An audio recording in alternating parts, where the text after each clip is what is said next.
রাজনৈতিক দলগুলো যদিও ঐক্য চায়, কিন্তু সেই জায়গা থেকে বৈষম্য বিরোধী ছাত্ররা আসলে কি চায় সেটাই আমরা এখনো বুঝে উঠতে পারছি না। আমরা তারপরে রাজনৈতিক দলগুলো কিন্তু ম্যাচুরিটি ভাবে কথা বলছে, কিন্তু সেই ম্যাচুরিটির জায়গা কিন্তু আমরা ছাত্রদের মধ্যে খুঁজে পাই না। যে তারা মুখে এক বলছে, কাজে কিন্তু আমরা ভিন্ন রকম দেখছি। ঠিক আছে, তারা ঐক্যের কথা বলছে, কিন্তু তারা কিন্তু ঐক্যের সুর তাদের মধ্যে নেই। দল বিএনপিকে বিভিন্নভাবে আঘাত করার চেষ্টা করছে, যেহেতু বিএনপি নির্বাচনের কথা বলছে, সেই দুর্বল জায়গা ধরে বিভিন্নভাবে তাদেরকে হেয় প্রতিপন্ন করার চেষ্টা করছে। সেইখানে আসলে ঐক্য কিভাবে হবে? আসলে এখানে রাজনৈতিক দলগুলোর দায়বদ্ধতা থেকেও আমি এখন দেখতে পাচ্ছি যে ছাত্রদের 5ই আগস্টের আগের রূপ এবং পরের রূপ সম্পূর্ণ আলাদা। রাজনৈতিক দলগুলো হয়তোবা জনগণের স্বার্থে এক জায়গায় আসার চেষ্টা করতো, ঐক্য হওয়া সম্ভব ছিল, যেহেতু রাজনৈতিক দলগুলো পরিপক্ষ, জনগণের জন্য কাজ করে, জনগণের রাজনীতি করে। কিন্তু এই জনগণের জন্যই গণ অভ্যুত্থান হয়েছে, বিপ্লব হয়েছে। সেই বিপ্লব করেছে বৈষম্য বিরোধী ছাত্ররা, এবং তাদের বিপ্লবের সাথে সংযুক্ত হয়েছে রাজনৈতিক দলগুলো, সেটা আমরা জানি।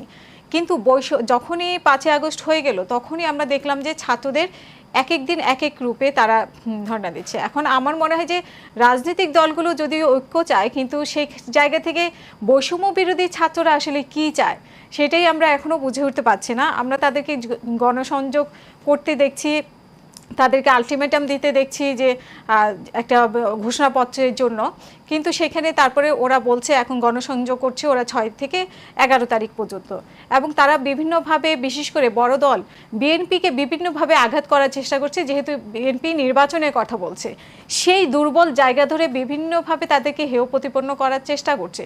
সেইখানে আসলে ঐক্য কিভাবে হবে? তাদের কিন্তু বৈষম্য বিরোধী ছাত্ররা তো ওরা তো একদম স্পষ্ট করে বলছে কিছু কিছু বিষয়। ধরেন তারা যেমন বলছে যে তারা বিভাজনের রাজনীতি দূর করতে চায়, এবং তারা বলে যে ইনক্লুসিভ বাংলাদেশের কথা বলছে, যে সবাইকে মিলে চলার জন্য। এই জায়গাগুলো তো মানুষের জন্য খুব আশাবাদের জায়গা।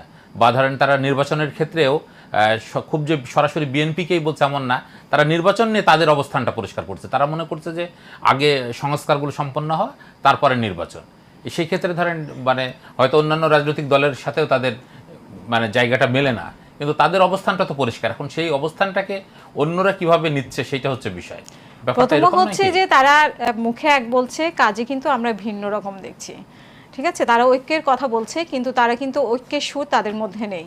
হ্যাঁ, যেমন এবং তাদের মধ্যে ঐক্যের সুর নেই, কারণ তারা রাজনৈতিক দলগুলো বলছে যে সংস্কার পরে নির্বাচন, ঠিক আছে, একটা প্রয়োজনীয় সংস্কার পরে। রাজনৈতিক দলগুলো কিন্তু ম্যাচুরিটি ভাবে কথা বলছে, কিন্তু সেই ম্যাচুরিটির জায়গা কিন্তু আমরা ছাত্রদের মধ্যে খুঁজে পাই না। তারা বলছে বিচার আগে, তারপরে সংস্কার, তারপরে নির্বাচন। এখন সংস্কার চায়, বিচার চায়, নাকি আসলে রাজনৈতিক দল গঠনের জন্য তারা সময় চায়?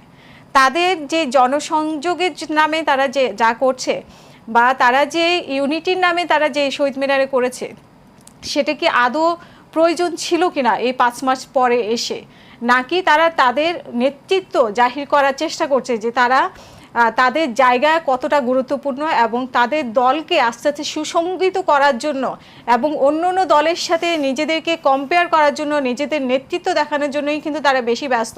যদিও তারা বলছে তারা ঐক্য চায় এবং নির্বাচনও চায়, কিন্তু আসলে তারা মুখে বলছে এক, এবং সবচেয়ে বড় জায়গা হচ্ছে তারা বিভিন্ন বিএনপির ব্যাপারে বলছে যে বিভিন্ন বিষয়ে তারা বিতর্কিত হচ্ছে, চাঁদাবাজি করছে, কিন্তু সেই জায়গাটাতে কিন্তু আমরা বৈষম্য বিরোধী ছাত্রদেরকেও দেখছি না। কিন্তু বৈষম্য বিরোধী ছাত্ররা যে ধরেন চাঁদাবাজির কথা বলছে, এটা কি খালি তারাই বলছে না, গণমাধ্যমেও এরকম কিছু গণমাধ্যমে আসছে, কিন্তু সেই চাঁদাবাজি তো বৈষম্য বিরোধী ছাত্রদেরও আছে।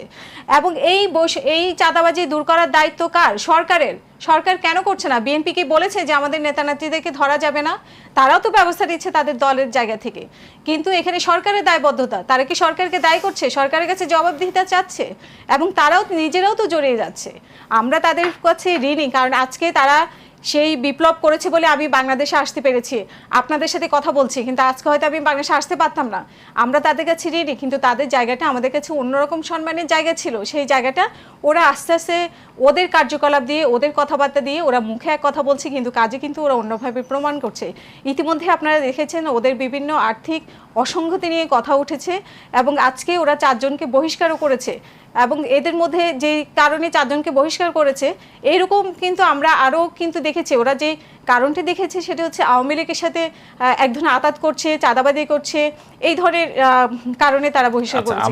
কিন্তু এই কারণগুলো কিন্তু আরো অনেকের